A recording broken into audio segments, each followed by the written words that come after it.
السلام علیکم ورحمۃ اللہ وبرکاتہ۔ صحیح مسلم جلد اول کی کتاب الایمان کا پہلا باب شروع ہے۔ پہلے باب کا نصف اس کی پڑھائی ہو چکی ہے۔ آج پہلے باب کی کچھ احادیث باقی ہیں، میں انہیں پڑھتا ہوں اور پھر ان کا ترجمہ، ان کی تشریح کی جائے گی۔ اس سے پہلے یہ ذکر کیا گیا ہے کہ عمر فاروق رضی اللہ تعالیٰ عنہ نے روایت کی ہے کہ ایک بار ایک اجنبی شخص آپ کے پاس آیا اور ایک خاص انداز سے آپ کے قریب بیٹھا اور اس نے اسلام، ایمان، احسان کے بارے میں سوال کیا، اور پھر آپ نے عمر فاروق سے پوچھا تھا کہ جانتے ہو سوال کرنے والا کون تھا؟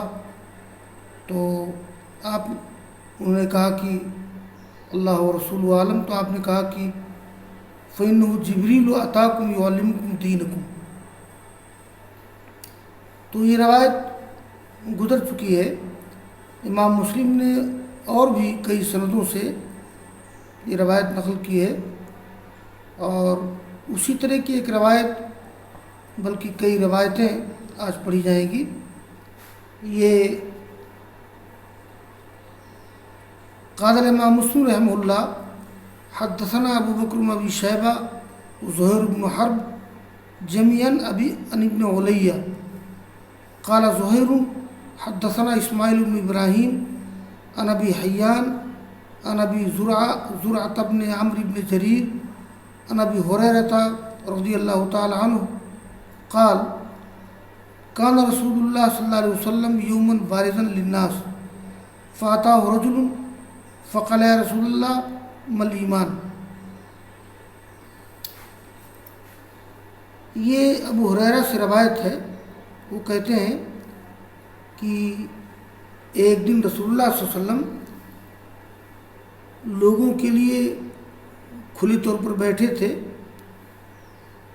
یعنی منظر عام میں آپ تھے۔ تو کانا رسول اللہ یومن بارزن للناس، آپ لوگوں کے لیے نمایاں ہو کر بیٹھے تھے۔ ایک شخص آیا، کہا اللہ کے رسول ایمان کیا ہے؟ یہ وہی واقعہ ہے کہ جو واقعہ عمر بن خطاب کے حوالے سے ذکر کیا گیا ہے، یا دوسرا واقعہ ہے؟ دونوں احتمال ہے، اس لیے کہ صحابہ کرام رسول اللہ صلی اللہ علیہ وسلم سے بہت کم سوالات کرتے تھے۔ ان کی خواہش ہوتی تھی کہ کوئی اعرابی بدوی آئے، آپ سے پوچھے اور آپ جواب دیں، ہم فائدہ اٹھائیں۔ تو ہو سکتا ہے کہ جبریل علیہ السلام اس طرح سے کئی بار آئے ہوں۔ تو قالا، پوچھا اللہ کے رسول ایمان کیا ہے؟ تو آپ نے کہا کہ ان تؤمن باللہ و ملائکتہ و کتابہ و لقائہ و رسلہ و تؤمن بالبعث الآخر۔ اس میں تقدیر کا ذکر نہیں ہے، لیکن آگے کی روایت میں تقدیر کا بھی ذکر ہے۔ آگے کی روایت آ رہی ہے تو اس میں پہلے ایمان مقدم کیا گیا ہے۔ گزشتہ روایت میں اسلام کے بارے میں سوال تھا، اور پوچھا اللہ کے رسول اسلام کیا ہے؟ کہا کہ الاسلام ان تعبد اللہ ولا تشرک بہ شیئا، اللہ کو ایک جانو۔ یہاں پر تعبدو توحدو کے معنی میں ہے، اس لیے کہ عبادت کا تذکرہ شرک کے مقابلے میں ہوا ہے، تو اس سے مراد توحید ہے۔ وتقیم الصلاۃ المکتوبہ، صلاۃ مکتوبہ قائم کرو۔ اصل مقصود صلاۃ مکتوبہ ہے، لیکن اس لیے کہ صلاۃ مکتوبہ فرض ہے، فرض نماز کو کہتے ہیں، اور سنن نوافل کو بھی قائم کرنا ہے بالتبع، اس لیے کہ سنن نوافل سے فرائض کی تکمیل ہوتی ہے۔ اگر فرائض میں کمی ہو جائے اور فرض زکوٰۃ دو، رمضان کا روزہ رکھو، تصوم رمضان یا تصوم شہر رمضان، کہا اللہ کے رسول مل احسان، تو کہا ان تعبد اللہ کانک تراہ فإنک ان لا تراہ فإنہ یراک، کہا اللہ کے رسول متی الساعہ، قیامت کب آئے گی؟ تو وہی جواب دیا کہ مل مسئول عنہا بعلم من السائل ولکن سأحدثک عن اشراطها، یہ اشراط واحد شرط، اس کے معنی علامت، ایک ہے شرطن ایک ہے شرطن، تو شرط کی جمع اشراط بمعنی علامت، اور شرط کی جمع شروط، شرط کہتے ہیں کسی چیز کا موقوف علیہ، یہ اشراط شرط کی جمع ہے۔ تو آپ نے کہا اس آنے والی شخص سے میں ان قریب تمہیں بتاتا ہوں اس کی علامتیں، اذا ولدت الامۃ ربها فذاک من اشراطها، جب لونڈی اپنے مالک کو جنے تو یہ بھی اس کی علامتوں میں سے ہے۔ میں اس کی تشریح کر چکا ہوں، لونڈی اپنے مالک کو جنے، اس کا ایک واضح مطلب یہ ہے کہ لونڈی، یہ لونڈیوں کا سلسلہ زیادہ ہو جائے گا، لوگ لونڈی سے جمع کریں گے، ام الولد ہو جائے گی، اور جو اس سے لڑکا پیدا ہوگا وہ ظاہر سی بات ہے کہ غلام نہیں ہوگا بلکہ آزاد ہوگا، وہ مالک ہوگا باپ کی طرح۔ اذا ولدت الامۃ ربها واذا كانت المرأة عورات الحفاة رؤوس الناس، اور جب یہ ننگے جسم اور ننگے بدن والے لوگوں کے سردار ہو جائیں گے، یہ بھی ان کی علامتوں میں سے ہے۔ وَإِذَا تَطَاوَلَ رِعَاءُ الْبَهْمِ، یہ البہم کہتے ہیں یہ بھیڑ یا بکری کے چھوٹے بچے، بھیڑ یا بکری کے چھوٹے بچے، جب بکریوں کے چرواہے باہم فخر کریں گے عمارت میں، فذاک من اشراطها، اور اس میں اتنا اضافہ ہے کہ قیامت ان 5 چیزوں میں سے ہے جن کو اللہ تعالیٰ ہی جانتا ہے۔ قرآن میں ذکر ہے ان اللہ عنده علم الساعة وينزل الغیث ويعلم ما في الارحام وما تدری نفس ماذا تکسب غدا وما تدری نفس بأي ارض تموت ان اللہ علیم الخبیر۔ اس میں 5 چیزوں کا ذکر، ان کو مغیبات خمسہ کہا جاتا ہے۔ بے شک اللہ تعالیٰ اس کے پاس قیامت کا علم ہے۔ نمبر 1، بارش کو نازل کرتا ہے اللہ تعالیٰ ہی، کب کہاں کتنی بارش ہوگی اللہ تعالیٰ ہی جانتا ہے، اور اللہ تعالیٰ جانتا ہے رحم میں کیا ہے۔ یہ جو ما فی الارحام ہے تو ماں کے معنی محض مذکر و مؤنث نہیں ہے، اب تو الٹرا ساؤنڈ کے ذریعہ مذکر و مؤنث معلوم کر لیا جاتا ہے کہ بچہ ہے کہ بچی ہے، لیکن عربی زبان میں لفظ ماں بہت عام ہے۔ میں اس کا ترجمہ کرتا ہوں، اللہ تعالیٰ ہی جانتا ہے رحم میں کیا ہے، یعنی رحم میں کس صلاحیت کا انسان ہے، کافر ہے، مشرک ہے، ذہین ہے، غبی ہے، یعنی ماں کے اندر اس انسان کے تمام اوصاف آ جاتے ہیں۔ تو اللہ تعالیٰ ہی جانتا ہے کہ رحم میں کن اوصاف کا انسان ہے، تو رحم میں موجود انسان کے اوصاف کا احاطہ کوئی مشین نہیں کر سکتی ہے۔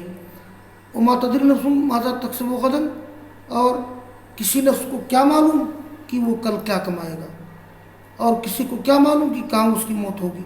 یہ 5 مغیبات خمسہ ہیں، قیامت، بارش کا ہونا، رحم میں کیا ہے، اور کوئی شخص کل کیا کمائے گا، آدمی پر موت کہاں طاری ہوگی۔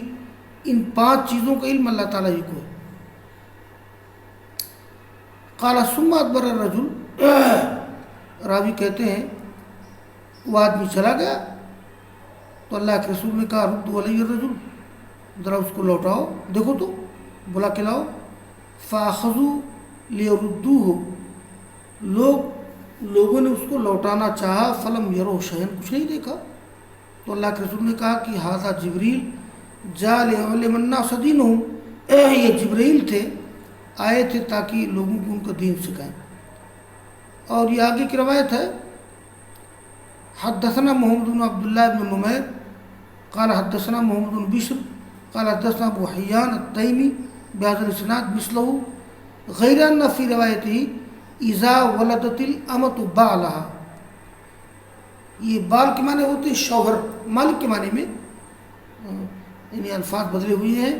جب لونڈی اپنے مالک کو جنے گی، یعنی سراری، یعنی لونڈیوں کے رکھنے کا زمانہ آ جائے گا، لوگ لونڈی سے جمع کریں گے، ان سے جو لڑکا پیدا ہوگا ظاہر ہے کہ جیسے باپ مالک ہے ایسے لڑکا مالک ہوگا ان کا. آگے ایک اور لمبی روایت ہے ابو ہریرہ رضی اللہ تعالیٰ عنہ سے، حدثني زهير بن حرب قال حدثنا جرير عن عمارة وابن القعقاع عن ابي زرعة عن ابي هريرة قال قال رسول الله صلى الله عليه وسلم سلوني فهابوا ان يسألوا فجاء رجل فجلس عند ركبتيه فقال يا رسول الله ما الاسلام؟ قال لا تشرك بالله شيئا وتقيم الصلاة وتؤتي الزكاة وتصوم رمضان. تو یہ ابو ہریرہ کہتے ہیں کہ ایک بار اللہ کے رسول نے کہا لوگوں سے، لوگ مجھ سے پوچھو، تو فہابو، لوگ گھبرا گئے کہ آپ سے پوچھیں. تو ایک شخص آیا جو بیٹھا آپ کے گھٹنے کے بغل میں، گھٹنے کے پاس، اپنے گھٹنے ملا کر کے کہا کہ اللہ کے رسول اسلام کیا ہے؟ گزشتہ روایت کی طرح اس میں بھی ان چیزوں کا ذکر ہے. تو کہا کہ صدقتا، تم نے صحیح کہا. کہا ایمان کیا ہے؟ قال ان تؤمن باللہ وملائکتہ وکتابہ ولقائہ ورسولہ وتؤمن بالبعث وتؤمن بالقدر کلہ. یہ لقائہ کا ذکر ہے، اللہ سے ملنا، قیامت ہوگی اور اللہ تعالیٰ سے ہر شخص ملے گا، اللہ تعالیٰ سب کو بدلہ دے گا. تو دیکھیے اس میں ایمان، احسان، ایمان، اسلام، احسان اور تقدیر وغیرہ کا بیان ہے. قال صدقتا قال یا رسول اللہ ما الاحسان؟ قال تخشى اللہ. الفاظ تھوڑے بدلے ہوئے ہیں. ان تعبد اللہ، اس میں ان تخشى اللہ، تم اللہ سے ڈرو گویا کہ اس کو دیکھ رہے ہو. فإنك ان لم تکن الا تکن تراہ فإنه یراک. تو آنے والے کا سچ کہا آپ نے. دیکھیے یہ آنے والا شخص ناواقف نہیں تھا. صحابہ کرام کو فائدہ پہنچانے کے لیے جبرائیل آئے تھے، اسی لیے وہ سوال بھی کر رہے تھے، تصدیق بھی کر رہے تھے. جیسا کہ حدیث عمر میں ذکر آیا تھا کہ صحابہ نے کہا کہ فاجبنا لہو یسألہ یصدقہ. ہمیں بڑا تعجب ہو رہا تھا کہ وہ آدمی پوچھتا بھی ہے، آپ کی تصدیق بھی کرتا ہے. تو پوچھا اس نے، یا رسول اللہ متی تقوم الساعہ؟ قال ما المسؤول عنہا بأعلم من السائل. یعنی جس سے پوچھا گیا ہے وہ سوال کرنے والے زیادہ نہیں جانتا ہے. وہ سب حدثک عن اشراطہا، ان قریب میں آپ سے تم سے ان کی علامتیں ذکر کروں گا. اشراط و شرط. اذا رأیت المرأة تلد ربها، جب دیکھو کسی عورت کو جو اپنے مالک کو جنے. فذاک من اشراطہا. واذا رأیت الحفاة العراة الصم البکم. یہ الصم البکم مانے ہوتے ہیں بہرے، گونگے، یعنی بیوقوف. جب دیکھو گے ننگے جسم والے، ننگے پاؤں والے، ننگے جسم والے بیوقوف لوگوں کو، ناواقف لوگوں کو، عدل و انصاف سے ناواقف ہوں گے، جب پاؤ گے لوگوں کے بادشاہ. فذاک من اشراطہا، تو یہ قیامت کی علامتوں میں سے ہے. وَإِذَا رَأَيْتَ رِعَاءَ الْبَهْمِ، البام کے معنی وہی الصغار من اولاد الغنم والزان والماز، بھیڑ بکری کے چھوٹے بچے. جب تم دیکھو بکریوں کے چرواہوں کو کہ آپس میں ایک دوسرے پر فخر کریں گے تعمیر میں. فذاک من اشراطہا. پھر آپ نے ذکر کیا کہ یہ قیامت ان 5 چیزوں میں ہے، غیب کی 5 چیزوں میں شامل ہے جس کو اللہ تعالیٰ ہی جانتا ہے. اور پھر آپ نے وہ ان آیتوں کی تلاوت کی. ثم قرأ ان اللہ عنده علم الساعة وينزل الغیث ويعلم ما في الارحام وما تدري نفس ماذا تكسب غدا وما تدري نفس بأي أرض تموت ان اللہ علیم خبیر. میں اس روایت کا ترجمہ، اس کی تشریح کر چکا ہوں. یہ سورہ لقمان کی آیت نمبر 34 ہے۔ ابو ہریرہ کہتے ہیں ثم قام الرجل، وہ آدمی چلا گیا تو اللہ کے رسول نے ردوا علیہ، ذرا لوٹاؤ میرے پاس، فلتمسا، اس کو تلاش کیا گیا، فلم یجدوہ، لوگ اس کو پائے نہیں۔ اصل میں انسان، آنے والا انسان اگر ہوتا تو ظاہر ہے کہ لوگ تلاش کرتے تو مل جاتا وہ، لیکن آپ نے فرمایا کہ ھذا جبریل ارادہ ان تعلموا اذ لم تسألوا، یہ جبریل ہیں میرے پاس آئے تھے جب تم سوال نہیں کرتے ہو، تو انہوں نے سوال کیا تھا تاکہ تم جانو، تاکہ تم سیکھو، ارادہ ان تعلموا۔ بس آج کا درس یہیں پر موقوف کرتے ہیں۔ وآخر دعوانا ان الحمد للہ رب العالمین۔